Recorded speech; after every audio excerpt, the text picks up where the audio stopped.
My dad came to my house asking for a place to stay. I refused, and he called me ungrateful after everything he'd done for me. So I replied, "You abandoned me when I was 5. Don't talk to me about gratitude." The day my father walked back into my life was ordinary in every way until it wasn't.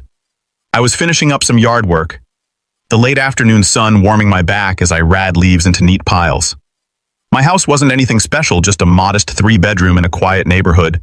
But it was mine, paid for with years of hard work and careful saving, something I'd learned to do early out of necessity. I was so focused on the task at hand that I didn't notice the unfamiliar car pull up across the street.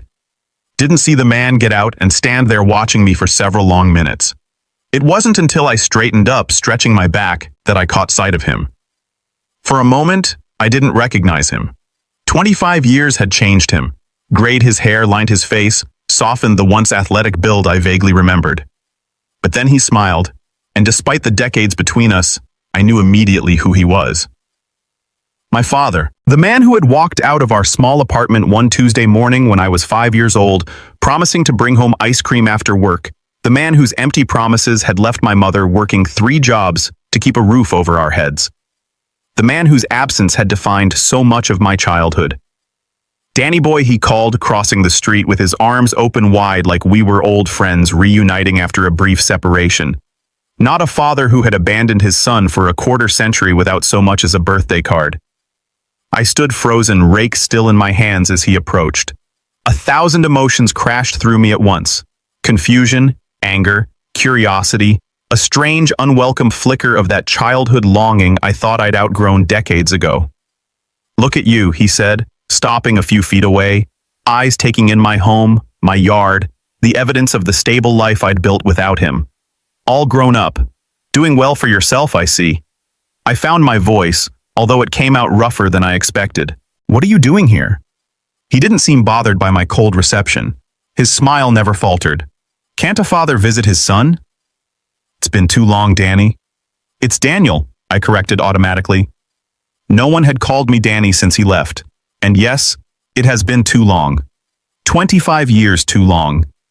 He at least had the decency to look somewhat abashed at that, dropping his gaze momentarily before meeting my eyes again. I know. I've got a lot to make up for, but I'm here now. Aren't I? Better late than never. Better late than never, as if his absence had been a slightly delayed train arrival, rather than an abandonment that had shaped my entire life. "How did you find me?" I asked, realizing I didn't even know how he'd tracked me down after all this time. "Your mother," he said simply. I reached out to her a few months back, trying to reconnect. She wasn't too happy to hear from me, as you can imagine, but she did tell me where you were living now. I made a mental note to call my mother later. She and I weren't particularly close, our relationship strained by the years she'd been absent herself, working endless shifts just to keep us afloat after he left. But we maintained contact, holiday calls, and occasional visits. She could have warned me he was looking for me. "Well, now you've seen me," I said, turning back to my yard work. "I'm alive. I'm fine. Mission accomplished." "Danny." "Daniel?" He quickly corrected himself. "I was hoping we could talk properly." "Talk. There's a lot I want to explain, to apologize for." I stopped again, studying him more carefully. There was something in his manner, a kind of nervous energy that hadn't been there in the confident man who approached me initially. Something behind the smile that didn't quite reach his eyes. "Fine," I said after a moment. "Let me finish up here. You can wait on the porch if you want." He nodded gratefully and made his way to my front porch while I finished raking, using the physical labor to process the shock of seeing him again. By the time I joined him, I had my emotions under better control. I didn't invite him inside. Instead, I sat on the porch swing across from the chair he'd chosen, maintaining a deliberate distance between us. "So," I said, "you wanted to talk." He leaned forward, elbows on his knees. "I owe you an explanation, Daniel, for leaving, for staying away, for all of it. I'm listening." I kept my tone neutral, giving away nothing of the turmoil beneath. "I was young when I had you. Too young, really. Your mother and I, we loved each other, but we weren't ready for a family. I tried for 5 years. I tried, but I felt trapped, like I was drowning a little more each day." He ran a hand through his thinning hair. "That doesn't excuse what I did, walking out like that. I know that there's no excuse good enough, I said nothing, just waited. This rehearsed apology wasn't why he had tracked me down after all these years. People don't suddenly develop a conscience after 2.5 decades of silence. After I left, I told myself I'd come back when I had something to offer you, when I'd made something of myself. But time passed and it got harder to imagine how to re-enter your life. What would I say? How could I explain? So I kept putting it off, telling myself next year, until somehow 25 years had gone by. And now I prompted, when he paused. What changed? Why show up on my doorstep today? He shifted in his seat, the nervous energy more pronounced now. Well, life hasn't exactly gone according to plan. I've had some setbacks. Lost my job a few months back when the company downsized. Then the landlord raised the rent on my apartment and I couldn't swing it anymore. And there it was. The real reason for his sudden desire to reconnect? The thing is, he continued, his eyes now fixed on my home rather than on me. Family is supposed to help family, right? Blood is thicker than water and all that. I was thinking maybe I could stay with you for a little while, just until I get back on my feet. Wouldn't take long. I've got some promising leads on jobs. I almost laughed at the audacity, but there was nothing funny about the situation. This man, this stranger who happened to share my DNA, had abandoned me without a thought, left my mother and me struggling for years, and now expected me to welcome him with open arms because we were family. Family takes care of each other, he added with what I'm sure he thought was a winning smile. I need a place to stay. I took a deep breath before answering, careful to keep my voice level. Let me get this straight. You walked out on Mom and me when I was 5. Never called, never sent so much as a birthday card. No child support, nothing. I built my entire life without you, and now you show up expecting me to take care of you because we're family. His smile faltered slightly. I know it sounds bad when you put it like that, but yes, I'm your father. Danny. Despite everything that means something. It's Daniel. I corrected again, more firmly this time. And no, being my biological father doesn't mean anything. You haven't been a father to me in any way that matters. Now his expression hardened, the friendly facade slipping away. So that's it. You're just going to turn your back on me when I need help. After everything I've done for you, I couldn't help it. I laughed. It burst out of me, sharp and disbelieving. Everything you've done for me. What exactly have you done for me besides disappear? I gave you life, didn't I? He retorted, as if that single act of biology 20 years before carried some immense debt I was obligated to repay. And then you abandoned that life. I pointed out, you don't get credit just for existing. He stood up suddenly, anger replacing the earlier friendly demeanor. You know what? Your mother really did a number on you. Filled your head with who knows what about me. I bet she never told you how she drove me away, how impossible she made it to stay. This attempt to shift blame onto my mother, who had worked herself to exhaustion year after year to give me a decent life, ignited something in me. I stood as well, no longer bothering to hide my anger. My mother didn't have to tell me anything. You told me everything I needed to know when you walked out and never looked back. When you missed every birthday, every Christmas, every milestone. When you never once asked yourself how your son was doing growing up without a father. You have no idea what I asked myself, he snapped. You have no idea what I went through, and whose fault is that? I shot back. You could have been part of my life. You chose not to be. We stood there facing each other, two strangers connected by blood but nothing else. In his eyes, I could see the entitlement, the genuine belief that I owed him something despite his complete absence from my life. So that's it, he finally said. You're not going to help me, your own father. I took another deep breath, working to regain my composure. I'm not going to let you stay here. No, but I'm not completely heartless. I can give you some money for a motel for a few nights, maybe help you find some resources for people in your situation. His face contorted with disgust. Charity. You're offering me charity. I'm offering you more than you ever gave me, I replied evenly. You ungrateful little, he began but stopped himself, visibly struggling to control his temper. Then he tried a different approach, his voice softening. Daniel, please. I'm your father. I know I messed up. I know I wasn't there for you, but I want to make it right. Give me a chance to be in your life now. For a brief moment, I could see the desperate man behind the manipulation.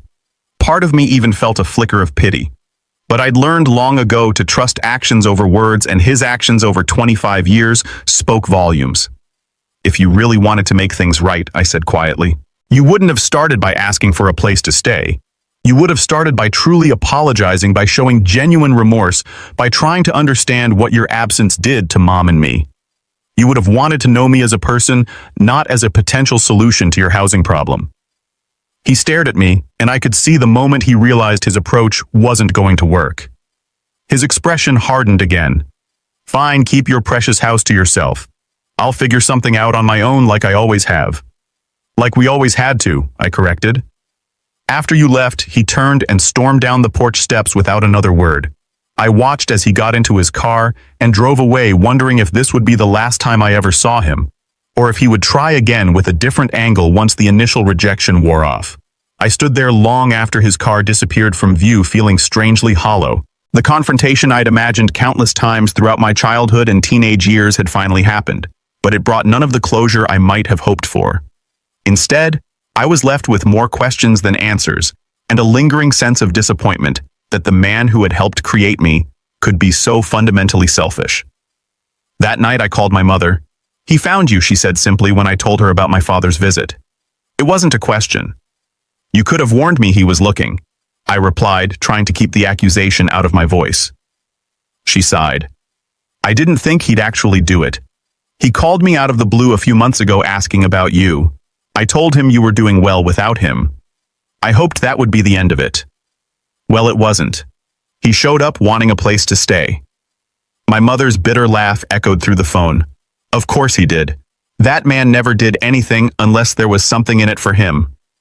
We talked for a while longer. Really talked in a way we rarely did. About him, about the years after he left, about how his absence had shaped both our lives. It wasn't an easy conversation, but it felt necessary, like lancing a wound that had been festering for too long. I'm sorry, she said eventually, for all of it. For choosing him in the first place, for not being there enough after he left. You did what you could. I told her, meaning it. We survived. We did more than survive, she corrected gently. Look at you now. Look at what you've built. All on your own. Not entirely on my own, I thought, but didn't say.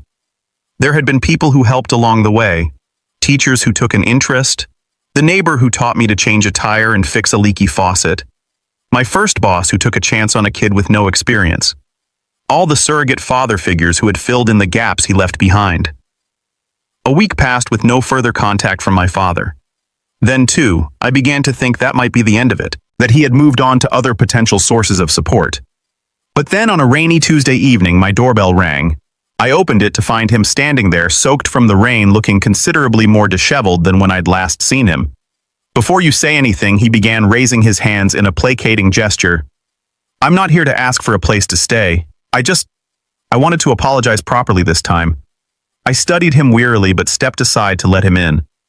I wasn't heartless enough to leave him standing in the downpour. He stood awkwardly in my entryway, dripping onto the mat, making no move to remove his wet jacket until I pointed him toward the coat rack. You want coffee? I offered, more out of ingrained politeness than genuine hospitality. You look like you could use it. He nodded gratefully, and I led him to the kitchen where he sat at my table while I made coffee. The silence between us was heavy with unspoken words. Finally, with steaming mugs in front of us, he spoke. I handled things badly when I came to see you. I wasn't thinking about what you might feel, only about what I needed. That was selfish of me. I nodded, but said nothing, waiting to see where this was going. The truth is, he continued, I'm in a bad spot. Lost my job, like I said, but also I've got some health issues. Nothing immediately life-threatening, but I need medical care I can't afford. I thought he trailed off, shaking his head. It doesn't matter what I thought. I was wrong to show up after all these years expecting you to solve my problems. What kind of health issues, I asked, despite myself. Heart condition, he said. Need some procedures, medications, the works, but no insurance, not anymore. And as it turns out, hospitals don't accept I'm someone's father as payment. He attempted a weak smile at his own joke. I sipped my coffee, considering him. It was hard to separate truth from manipulation with a man I didn't really know despite our shared DNA. Was this another angle, a more sophisticated attempt to play on my sympathies? Or was he genuinely ill and apologetic? I'm not asking you for anything, he hurried to add. Not money, not a place to stay. I wanted to say, I'm sorry for everything. For leaving, for missing your whole childhood, for showing up like I did, and expecting you to welcome me with open arms. He looked down at his coffee, both hands wrapped around the mug, like he was absorbing its warmth. I've made a lot of mistakes in my life, Daniel. Walking out on you and your mother was the biggest. I can't change that. I can't go back and be the father you deserved. But I want you to know, I regret it. Every day, I regret it.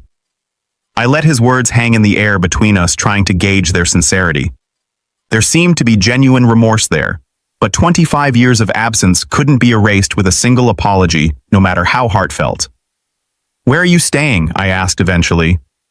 Motel for now, he replied. Week to week. Won't be able to swing next week's payment though, so I'll probably be looking at shelters after that. I nodded slowly. And what's your plan? I mean? He shrugged, the gesture conveying a lifetime of poor decisions and lack of foresight. Haven't figured that out yet. Try to find work, I guess. Something that doesn't require too much physical exertion with the heart and all. We talked a while longer. He told me about the years after he left, his failed attempts at building a better life, the series of jobs and relationships that never quite worked out. I shared a little about my own life, carefully edited versions of my childhood, and the path that had led me to where I was now. It wasn't a reconciliation, not even close, but it was something, a fragile bridge across the chasm of years between us. When he made to leave, I surprised myself by saying, I know of a place, transitional housing for men in difficult situations. They help with job placement, medical referrals, that sort of thing. I could make a call, see if they have space. The relief on his face was instant and genuine. That would be a huge help. Thank you. I nodded. I'll let you know what they say. As he turned to go, he hesitated, then asked, Do you think maybe we could talk again sometime? I'd like to get to know you if you're willing. I didn't answer immediately, weighing the potential for disappointment against the possibility, however slim, of some kind of healing. Let's take it one step at a time, I finally said. No promises, but I'm not saying no.